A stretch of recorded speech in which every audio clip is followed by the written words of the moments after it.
So I watched this video from Mr. Rightway. For people who don't know who he is, I'll link him in the description below. And he made a video a little bit different from his usual videos. It's just like a free-flowing video where he talks about stuff that happens in his life, his detractors, just being vulnerable on the camera. August 22nd, 1999. That was my 21st birthday. This happened. So before I get into anything, first and foremost, I want to say to this man, I salute you.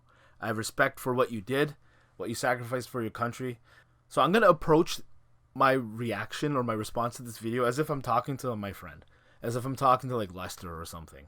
Again, with the utmost respect for the man. So after he recounted this crazy story of how this like Korean tugboat dragged him pretty much and caused him to lose his leg. For some reason, the Korean tugboats, those jokers, they just took off, right?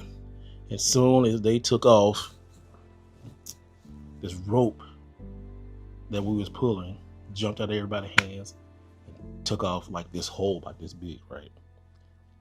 Enough for a rope to go through. That rope caught on this foot and ankle and was just this tight.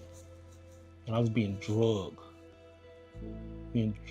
by the tugboat. My first thought was like, bro, why have you not spoken about this before or earlier in your channel? What an amazing story, right? He went into it deeper on his video. He was talking about where he thought he was done for. You know, death knocked on his door. Motherfucker did not answer the door. Respect. Oh, you don't know how much respect I have for people who've been through it and came through the other end. And you, my friend, you came through the other end. I have such a deep respect for that. And I'm so appreciative that he shared his story. And it takes balls to be open, honest, and vulnerable like that for like, I don't know, countless faceless people to judge. Even though you know you already have haters too, you still made a video like that. And that takes guts. And I appreciate that. He even goes into like showing his prosthetic leg and how it's broken. My foot shell, as you can see, and glad it's black. I actually at one point when I first started, they gave me a white foot shell. I love that they gave him a white foot. You lost your leg for your country. I'm sorry, I don't mean to laugh at this. Respect. But they gave him a white foot after he lost his leg for his country. I can imagine because of the type of person he is on his videos. The guy walking in is like, hello, sir, your new foot. Like, if this was my friend and I was unfiltered in the way I was talking to him, I'd be like, what I feel when I watch him recount his story, it's traumatic for him. Like, he's not very comfortable. He looks away from the camera. He's very shifty when he's recounting it. I can just imagine that it's traumatizing to have him relive it. And one of the things I love to do with my friends is to motivate them and help them see things that they don't see in themselves. I would want him to see, like, own your story. Like, a lot of the words when he's saying his story, they're not really said in confidence. This is not just you recounting an event that happened in your life. It's a story of how you've overcome something. So, like, the majority of people, the majority of men in this world will not go through what he went through. Did not do what he did and come out the other end. It's an amazing story. It's inspiring. It inspired me. It's a story of perseverance. It shows your tenacity and your courage. But after he recounts this event in his life, he goes into talking about his trolls. It's just something I just don't think about. Sometimes I think about it, you know? That's why I just look at when people be arguing over social media over dumb stuff, over video games. People actually get mad because somebody has more video games than them. And again, if I was having an honest conversation with a friend and I was talking to him, not that I'm saying this is how he should have shot his video, but maybe offering a different perspective. There's a saying, right? You don't give your trolls, you don't feed the trolls. You don't give them oxygen. It's okay to acknowledge they exist. It's part and parcel for being a creator on YouTube. It's going to come. It's just like a reality of the thing. So we're not delusional and we pretend they don't exist. We know they're there. We see them. And I know he has haters. Like, I've seen videos, pretty much whole videos dedicated to just criticizing the man. But these grown men, they'll actually say they try to say hurtful stuff. It used to bother me. Oh, it used to bother me when people say something about me. I go and try to defend myself. But this year, God has, taught me that I don't have to defend myself like that. Only God defends me. That's why I'm so open about my faith. If you don't like it, I'm sorry. That's because you can tell it really does affect him, like emotionally. mentally. He goes into it in his videos. And if I was in his inner circle, and if I was his friend going along this journey with him, I would love to be like a support system for a person like that. One of the things that I wrote, and it's a personal revelation that I had in my life many years ago, that helped me relieve a lot of anxiety for similar type situations, just in dealing with the world in general. Somebody said it one time, it was in a nursing conference actually, when you're dealing with other people, you cannot change other people. You cannot control them, you can only control yourself. And that's what you should focus on. And when I heard that, for some reason, just a big mind shift, it released a lot of anxiety in me. Like, I can't change how somebody feels, nor should I try. And I'm not saying I'm perfect. That's not what I'm trying to convey here. Like, I've struggled with a lot of the same things he's struggling with. That's why his video affected me so deeply. It's a serious video, no jokes. It's something I'm trying to work on too. I said it in my last video. I'm trying to do this thing where I bulletproof my life. Physically, financially, and yes, mentally. And the mental part is the part I feel like I'm the weakest at. And this is the part of his video where, like, I got hit with an epiphany. And it was the part where he brings up Phoenix resale. Creators like me and other people, we do struggle. This is not easy sometimes, you know, especially like in hobbies where money's involved. But that's kind of crazy, right? Like, and I'm not the only creator that does this. They say this about, you know, that boy Phoenix resale. They talk about him all the time. I don't care what he does. I mean, he's making it's his business. He's doing good. Sorry, this is a little bit different from like the video if you watch the full weekly vlog show. I lost the audio footage for it. But anyways, continuing on, doesn't matter. So it was this part in the video that after I thought about it for a while, I was like, what a contrast between the two, right? Mr. Right Way, the way he was dealing and the way he saw his detractors, his haters, compared to Phoenix resale. Like, if it was a close, I would never give anyone else unsolicited advice. But if I have friends, I'm not afraid to give them advice. And I would have told Mr. Right Way, if he was my friend, I would be like, bro, I wouldn't even mention the haters if I were you.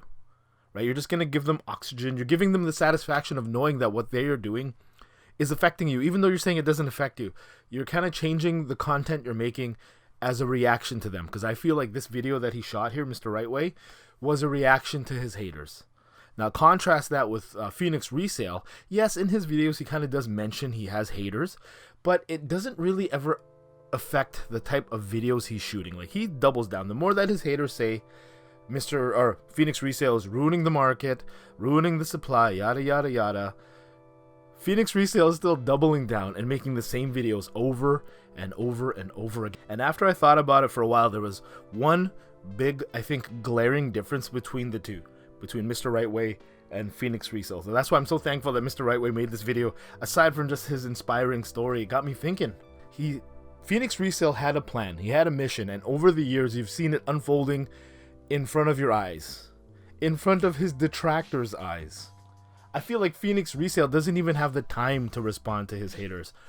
Why? Because he has a goal, he has a mission, he has a bigger plan. And I think that is the biggest key to keeping your noggin mentally bulletproof, you know, having a long-term vision, something you want to do that's even greater than anything else in your life. And you don't have to just apply this to YouTube for haters. I think in the grand scheme of life, it's a fantastic way to live, right? To have something bigger that you're shooting for, not like a 1-year goal, but like a 5-year goal, a 10-year, something more meaningful that you want your life to be lived on, a purpose. Like I said in the last video, living for a purpose. Sometimes I think the best response to your detractors is no response at all. Like Phoenix resale, if you saw in his last video, he said he was going to be making $3 million next year. He built up to that over the years. Like, to me, it's so clear to him. He even said it in other videos, right? Why? His why. He had a girlfriend who was going to school and he had to be the moneymaker, so he had to find a way. You know, he was hustling. He's doing this for somebody he loves. And to me, there's no greater motivation than that. And the haters in the world, they're just like these things on the side of the road on your journey, trying to pull your attention away from where you want to go. And Phoenix resale had his vision so strong that all this to the side was just ineffective. But Mr. Right Way, you know, I think he said it in his video, he loves just making YouTube videos. This is creative outlet. And to me, that's all kind of what he's fulfilling. So perhaps he doesn't have a vision so strong in front of him that the detractors do get to him. But I'm not saying I'm perfect at this as well. Like, I got people in my life right now that I see every day that can kind of gnaw at that mental peace that I have. So that's one. There's a one key, I believe, that can help me keep my mental noggin bulletproof. And if Mr. Rightway was my friend, I'd be like, bro, he mentioned on his Mr. Rightway on his Facebook feed, I think, he has a goal. He has a mission to get like to 50,000 subscribers by the end of the year. And I thought, man, that's great. Make that like a legit milestone that you wanna pursue, right? Have goals, have things that you have to do every day concretely. I wish I was his friend personally. Like if that was Lester or Ian, I'd be calling him every day, making sure, hey, are you on track? Let's get it. Mr. Rightway, get the 50,000 subscribers. But an additional point that I didn't mention the first time I shot this video, I think just the benefit of getting older. I'm so just confident in myself. Like, I'm aware of who I am and what I stand for.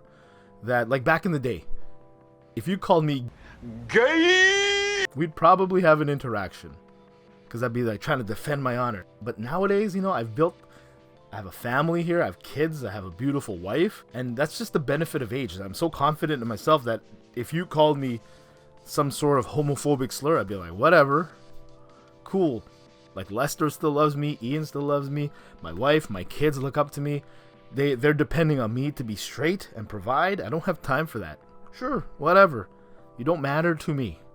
I can spend all day arguing with somebody and get my point across and win, but at the end of the day, I just wasted my time when I could have been focusing on my real goal, my real thing I want to do in life, you know? Anyways, that was my big takeaway from this, and something I wanted to share.